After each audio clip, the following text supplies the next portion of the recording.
Hello दोस्तों, Netflix आपके सामने हाजिर हो चुका है यू का सीज़न 4 लेकर, और जो कि काफ़ी बेहतर था, इम्प्रेसिव था। बट एक अनफॉर्चुनेट है कि वो सीज़न 4 का सिर्फ पार्ट 1 लेके आए हैं और सेकंड पार्ट उसका 10 मार्च को आने वाला है। तो आज इस वीडियो में हम यू के सीज़न 4 के पार्ट 1 को रिव्यू करेंगे और देखेंगे उसमें क्या अच्छा है, क्या बुरा है, और आखिर सीज़न 3 के बाद हमारे जो गोल्डबर्ग के साथ हुआ क्या। तो बने रहिए। यू का सीज़न 3 15 अक्टूबर 2021 को आया था और उसका सीज़न 4 का पार्ट 1 अभी 2023 के फरवरी के 9 को आया है, जो कि काफ़ी अच्छा गैप था बीच में। तो इस शो के लिए हाइप काफ़ी ही ज़्यादा थी। तो जैसे कि हमने सीज़न 3 में देखा था कि जो गोल्डबर्ग दुनिया के सामने मर चुका है और वो अब अपने प्यार को ढूंढने के लिए पेरिस जाता है, फ्रांस में, क्योंकि उसकी जो प्यार थी मैरियन, जो कि आपको याद ही होगा, वो एक बहुत ही ब्यूटीफुल आर्ट क्रिएटर थी। तो वो अभी भी उससे प्यार करता है, सो वो उसको ढूंढने के लिए जाता है। जहाँ वो उसे मिलती है या नहीं मिलती उसके लिए तो हमको सीज़न का पार्ट 1 ही देखना पड़ेगा, लेकिन वहाँ पे उसको कुछ ना कुछ ऐसा रियलाइजेशन होता है कि वहाँ से उसकी लाइफ बिल्कुल ही बदल जाती है। तो जब सीज़न 4 का पार्ट 1 का फर्स्ट एपिसोड हम देखते हैं तो हमारा जो गोल्डबर्ग कुछ और ही बन चुका है, जो कि अभी फ़िलहाल लंदन में है और वो अभी स्टूडेंट्स को लिटरेचर पढ़ाता है। जी हाँ, वो कॉलेज का प्रोफेसर है और उसका लुक भी बहुत ही बदल गया है। आप देख सकते हैं कि वो बहुत ही ज़्यादा एक डिसेंट गाय लगने लगा है। और आगे ही हम स्टोरी में प्रोग्रेस करते हैं तो हमको पता चलता है कि जो गोल्डबर्ग सच में बदल चुका है। उसको अब एक नॉर्मल लाइफ चाहिए और वो अभी अपनी पास्ट को छोड़ चुका है। जी हाँ, लव, हेनरी, वो उन सबको भुला के अपनी एक नॉर्मल लाइफ स्टार्ट करने की सोच रहा है, लेकिन किस्मत उसको कहाँ जाने देगी। तो जोनाथन मोर यानी कि जो गोल्डबर्ग जब अपनी शांत सी लाइफ को जी रहे थे और अपनी स्टॉकर इंस्टिंक्ट को कंट्रोल कर रहे थे, तब ही किस्मत ने उनके साथ खेलना शुरू कर दिया।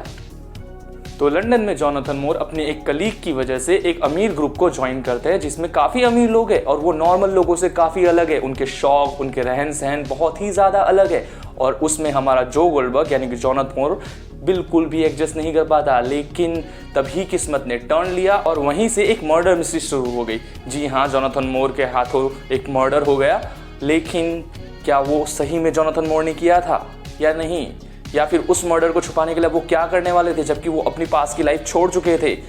हमारा जोनाथन मोर जब देखता है कि वो कुछ ज़्यादा ही फंस चुका है और अब उसको इस सब से बाहर आने के लिए उसको जो गोल्डबर्ग की ज़रूरत पड़ेगी ही, तब ही वो डिसाइड करता है कि वो इसको भी आखिरी बार करेगा। लेकिन क्या वो सच में आखिरी बार होगा? इन्हीं सब सवालों से घिरा हुआ यू का सीज़न 4 का पार्ट 1, और हमें इसे पूरा देखना पड़ता है, जो कि बहुत ज़्यादा लंबा नहीं है। उसके अंदर सिर्फ 5 एपिसोड्स है और वो भी 45 मिनट ईच एपिसोड्स। यू का सबसे बेस्ट पार्ट है उनका मेन एक्टर यानी जोनाथन मोर, जो गोल्डबर्ग हमारा पेन बेजली, जिसको उन्होंने काफ़ी अच्छे से पोर्ट्रे किया है। उन्होंने हमें ज़रा सा भी लेट डाउन नहीं किया। उनकी बहुत ही प्यारी एक्टिंग रही है पिछले कुछ सीजन्स में और इस सीज़न में भी उन्होंने हमें लेट डाउन नहीं किया है। वो बहुत बेहतरीन से अपना रोल निभाते हैं और हमको बिल्कुल ही उनकी वॉइस में मोनोलॉग बैकग्राउंड में सुनने मिलते हैं, जो कि हमारे माइंड में स्टक कर जाते हैं। यू का सबसे बेस्ट और पॉजिटिव पार्ट ही यही है कि वो हमारे माइंड में घुसता है। तो जब हमारा जो गोल्डबर्ग खुद को बचाने की जद्दोजहद में फंसा हुआ था, तब उसे एक फ़ोन पे मैसेज आता है जो कि एनोनिमस था, और वहाँ उसे पता चलता है कि वो मर्डर उसने किया ही नहीं है। और ये बहुत ही ज़्यादा सरप्राइजिंग था और बहुत अच्छा ट्विस्ट था, क्योंकि ये हमने एक्सपेक्ट नहीं किया था, क्योंकि हमने जो गोल्डबर्ग को पिछले 3 सीजन में मर्डर करते देखा है।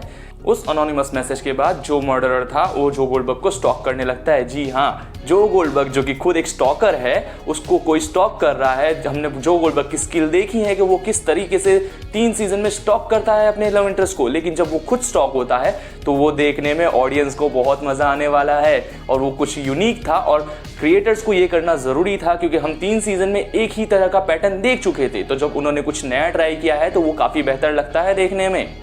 तो जब जो गोल्डबर्ग अपने उस स्टॉकर को ढूंढने में लगा हुआ था, उसके बाद ही एक के बाद एक मर्डर शुरू हो जाते हैं और जो गोल्डबर्ग इतना फ्रस्ट्रेट हो जाता है कि वो डिसाइड करता है कि अब वो कैसे भी इस स्टॉकर को ढूंढेगा, जिससे वो अपनी न्यू लाइफ, जो कि बहुत ही शांत थी, उसको वापस पा सके। अब इसके आगे कुछ भी बताना बहुत ही बड़ा स्पॉइलर हो सकता है, तो आपको देखना पड़ेगा कि यू में वो क्या करता है, स्टॉकर कौन होता है। तब हम एक्टिंग डिपार्टमेंट की बात करें तो पेन बेजली ने अपना काम बहुत ही अच्छे से नेल किया है, जो कि वो बहुत अच्छे से करते आए हैं। बट इसमें केट का जो कैरेक्टर था उसने भी काफ़ी अच्छे से अपना पोर्ट्रे किया है, अपना कैरेक्टर शो किया है, जो कि बहुत ही स्ट्रॉन्ग दिखता है और लगता है कि सीजन 4 के सेकंड पार्ट में वो बहुत ही की कैरेक्टर होने वाले हैं। अगर हम इसके बैकग्राउंड म्यूजिक की बात करें तो वो काफ़ी चिल और काफ़ी स्मूथ साउंड करता है, जो कि बहुत ही ज़्यादा बेहतर है ऐसे मिस्ट्रीज के लिए। काफ़ी सारे सीन में हमें कोई बैकग्राउंड म्यूजिक नहीं सुनने मिलता, बस दो एक्टर बात करे जा रहे हैं और हम उस ड्रामा को देख रहे हैं और उसकी सीरियसनेस हमें फील होती है। वो काफ़ी अच्छा मूव था कि वहाँ कोई बैकग्राउंड म्यूजिक उन्होंने इंसर्ट नहीं किया। तो अब हम इसके नेगेटिव पार्ट पे बात करें तो उसका नेगेटिव पार्ट सिर्फ मुझे एक ही लगता है कि इस सीरीज को 2 पार्ट में डिवाइड किया गया है, जो कि बहुत अच्छा डिसीजन नहीं हो सकता है। यू एक साइकोलॉजिकल थ्रिलर है जो कि हमारे माइंड में घुसती है। जो गोल्डबर्ग का कैरेक्टर हमसे बात करता है ऐसा हमको फील होता है, लेकिन उसके लिए हमें 1 या 2 एपिसोड का टाइम लगता है ताकि हम उससे कनेक्ट हो पाए ठीक से। लेकिन जब उन्होंने इसको 2 पार्ट में डिवाइड कर दिया है, जबकि पहला पार्ट हम देख चुके हैं, तो जब अब उसका दूसरा पार्ट आएगा तो तब हमें उसके साथ कनेक्ट होने के लिए 1 एपिसोड तो लगेगा। लेकिन तो जिस तरीके से फर्स्ट पार्ट की एंडिंग हुई है वो काफी ही ज्यादा हाई नोट पे हुई है, तो जब उसका सेकंड पार्ट आएगा तो वो काफी हाई नोट पे स्टार्ट होगा, तो हमारे पास बिल्कुल ही टाइम नहीं होगा कि हम यू के कैरेक्टर के साथ फिर से कनेक्ट कर पाए। तो ये इसका एक ड्रॉबैक हो सकता है कि जिस तरीके से हम लास्ट के 3 सीजन में जो गोल्डबर्ग के साथ कनेक्ट हुए हैं वैसे इस बार ना हो पाए। एक और नेगेटिव की बात करें तो दूसरा नेगेटिव ये है कि जो गोल्डबर्ग और केट के अलावा बाकी सारे जो सपोर्टिंग कैरेक्टर्स हैं वो उतना स्ट्रॉन्ग फील नहीं होते। यानी कि जब मर्डर्स हो रहे होते हैं तो हमें उनके लिए कुछ ज़्यादा फील नहीं होता है। उनकी राइटिंग में कुछ ना कुछ कमी रह गई है, लेकिन हमारा जो गोल्डबर्ग उस कमियों को भी पूरा कर देता है। तो अब बात करें इसकी हिंदी डबिंग की, तो जो कि काफ़ी बेहतर है। नेटफ्लिक्स ने काफ़ी अच्छी हिंदी डबिंग की है और वही वॉइस ओवर दिया है जो कि पिछले 3 सीजन में था। तो अब बात यह आती है कि जो गोल्डबर्ग यानी कि हमारा जोनाथन मोर क्या हमको इम्प्रेस करने में कामयाब हुआ है? तो जी हाँ, यू का फर्स्ट पार्ट काफ़ी बेहतर था और उसके सेकंड पार्ट के लिए उन्होंने काफ़ी अच्छी हाइप बना रखी है। यू के सीजन 4 का सेकंड पार्ट 10 मार्च को आने वाला है और हमको तभी पता चलेगा कि क्या हमारा जो गोल्डबर्ग जोनाथन मोर क्या अपनी वापस वही शांत लाइफ ले पाता है और क्या वो सच में सुधर पाता है जैसा कि वो चाहता है। तो इसी के साथ मैं भी आपसे विदा लेता हूं और मिलता हूं अगले वीडियो में। तब तक आप भी स्टॉकर्स से बच के रहिए।